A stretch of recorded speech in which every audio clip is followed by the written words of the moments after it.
Wellings, by the way, because so many complaints went out. Yeah, yeah. Those people are despicable. And guess what? The murder that they continue to, by the way, the murder they continue to promote by killing babies. And that person that they put up there, let's say in the Republican convention, you mentioned the handicapped girl, and the Democratic convention, they just use her. Because that same person, they would have had her killed at birth. Yeah. Oh, yeah, absolutely, Walter. You're right. You're right. Because you know what? We talk about the 60 million abortions that have happened since Wade versus Roe, right? And yeah. I'm thinking if someone call in and correct me if you want. I want to say it was 70% or 60 to 70% of all the babies that are aborted via Planned Parenthood and whatever other abortion clinics are available here in the United States were African-American fetuses that were aborted. So you want to talk about diversity? You have wiped out 60. That's genocide, Walter. They've wiped out 60, whatever the percentage is, 40 million African-American babies have been wiped out by abortion. And that Tim Kaine, you're so right, and that Tim Kaine is just as hideous. He's just a more nicer version of Satan. He looked like, even this morning I saw him, he looks like that actor Jack in, what was that movie, Derek, Jack Nicholson, when he was in the movie Up in the Mountains. Gosh, I can't remember. You know what, on Crazy Jack. John here. You know what I mean? That one. The Shining? The Shining. He's got that crazy eyebrow that flips up, and I'm looking at it and go, God, he looks like Jack Nicholson in The Shining. Yeah, Tim Kaine, you know what? You want to talk about two, and let's talk one other thing about Tim Kaine while I'm here, right? Bob McDonnell, Republican governor, ex-governor of Virginia, went to jail, I think, did a little time for taking gifts, what they consider bribes. And Tim Kaine took $165,000 in gifts and did no time. So what makes him any different? He's just as corrupt as any other establishment punk there in Washington, D.C. He's an establishing guy. He's not going to do anything. He's going to keep things the same. They're going to keep that status quo because that's how they make their money. Now, let me talk about this, too, Walter. You can stay on the line with me. Have you seen Clinton Cash yet? The movie Clinton Cash? Yes. No. All right. So do me a favor. Go to the Daily Drift website. It's right at the top of the page. It's a YouTube, right? It's a link to YouTube right there. It's an hour and 15 minutes. It's not a really long movie. I can tell you this. If you want to make a difference this election, tell people to watch 3 movies. The first is 13 Hours, The Secret Soldiers of Benghazi, because if you watch that, they don't point the finger at anyone in particular, but you get the feeling and you get the drift that the federal government, Barack Obama, the State Department, Hillary Clinton, did nothing to save Ambassador Stevens. Nothing. You will be so disgusted by the end of that movie with the federal government, the way it sits under current administration, you will be sick to your stomach.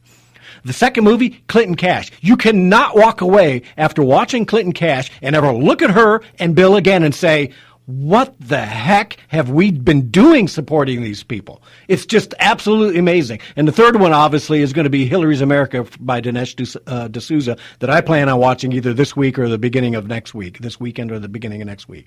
But because you know what? This is a quick and easy way to tell those independents, you're not going to affect the Democrat. Get those independents, say, just watch us. It'll take an hour and 15 minutes, and it will blow people away.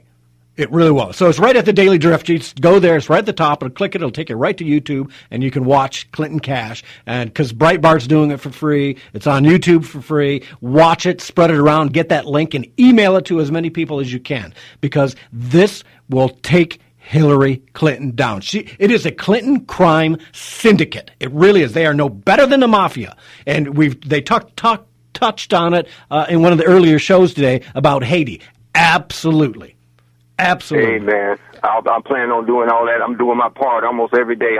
I'm informing people on my truck routes, every culture, every race. And I guarantee you, I'd say 90% of the people that I've talked to are against the Democrats and Clinton. Yeah.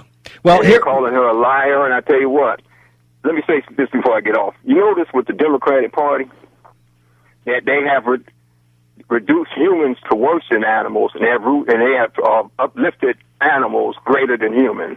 Yeah, it's absolutely crazy, isn't it? Absolutely crazy. All right, well, listen to this. I'm going to take a clip out of Clinton Cash right now. It's just a little 2-minute blurb here, and this is going to tell you about Hillary Clinton. Derek, you got track 3 ready? Let's go ahead and play that. Thanks, Walter. The Kremlin sees dominance and control of the uranium market as a source of national power. Frank Giustra takes that uranium concession he got in Kazakhstan and puts it into a company in a so-called reverse merger, which was one way for a private company to go public to form something called Uranium One. It's a company traded on the stock market in Canada, and they start acquiring uranium concessions in places like Wyoming, Texas, New Mexico, and Utah. And by 2009, they have what is expected to be 50% of future uranium production in the United States.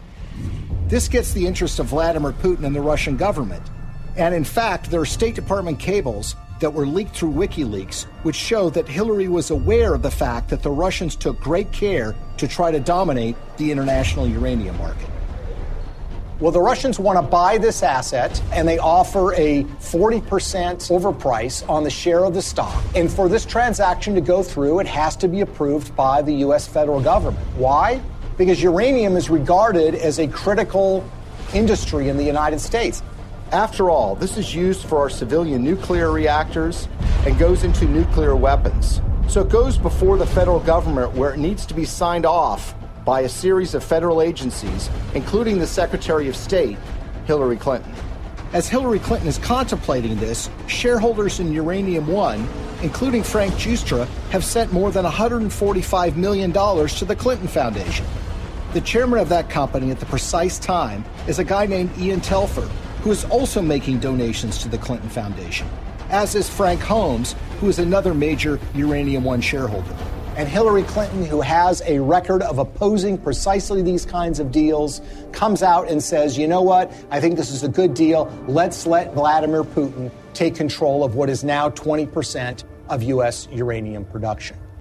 Okay, and the crazy thing, Derek, is she's looking at Putin and saying he's a friend of Trump, he's the one that released the DNC emails, blah, blah, blah, and she's taking money. The Clinton Foundation is taking money based on the decisions that she makes as Secretary of State. She should be in jail. If this is not conflict of interest, I don't know what is. At what point does the corruption in the federal government, why is the FBI not looking at this? At what point do we say it is so corrupt, it is so out of control that somebody should go to jail? And it's not happening.